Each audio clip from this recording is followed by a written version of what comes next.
എവിടുക്കാ പോണ്? ഞാൻ ആ തവളക്കോയന്റെ പെരപ്പണി എടുക്കല്ലേ, അങ്ങോട്ടൊന്ന് പോവാ. കോയാക്കെന്നാ പെട്ടുന്നു. പോയ പറ്റൂന്നോ? പടച്ചമ്പുരാനെ, ഞാൻ അറിഞ്ഞില്ലല്ലേ. പോയേ പൊലി വീര ഇന്ന് വർത്താനം പറഞ്ഞ എന്റെ ചങ്കിട്ട വെള്ളം പറ്റും.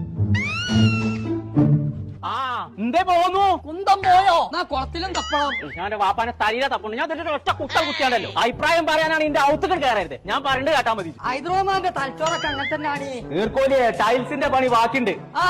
അത് വാങ്ങാൻ വേണ്ടിട്ട് എടപ്പയിലേക്ക് പോണം. ഒരു പെരപ്പണി നടക്കുമ്പോ ആദ്യം കിടക്കപ്പായ കൊണ്ടെത്തുക. എത്ര വെച്ചിട്ട് മനുഷ്യനോട് പറയാ പോയോ? പോയേ ഇവിടെ ഉണ്ടോ? എടപ്പയിലേക്ക് പോയി കണ്ട് ടൈൽസ് എടുക്കണം എന്നാ പറഞ്ഞതേ.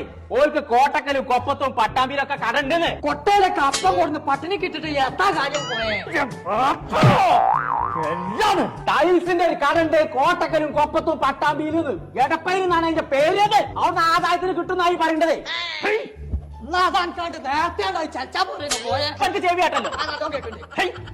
അവിടെ നല്ല മോഡലും ഉണ്ടല്ലോ, പൈസക്ക് ആക്കണ്ടേന്ന്. അടച്ചറബേ അതില് നടന്നു എത്തോ? ഇങ്ങോട്ട് ഇറങ്ങി നടക്കേ. ചങ്കള നമ്മളിപ്പോ ഉള്ളത് പട്ടാമ്പിയുള്ള എടപ്പയിൽ ഫ്ലോറിംഗ്സിലാട്ടോ. ഒരു വീടിന് ആവശ്യമായ tiles, granite, electrical, plumbing, sanitary, CP fittings, അങ്ങനെ എല്ലാവിധ സാധനങ്ങളും ഇവിടെ ഉണ്ട്. അപ്പൊ ഒന്നും നോക്കണ്ട, കുറഞ്ഞ കായ്ക്ക് നല്ല സാധനം കൊണ്ടുപോകണമെന്നുണ്ടെങ്കിൽ ഇങ്ങോട്ട് പോകുന്നോളി എടപ്പയിലേക്ക്.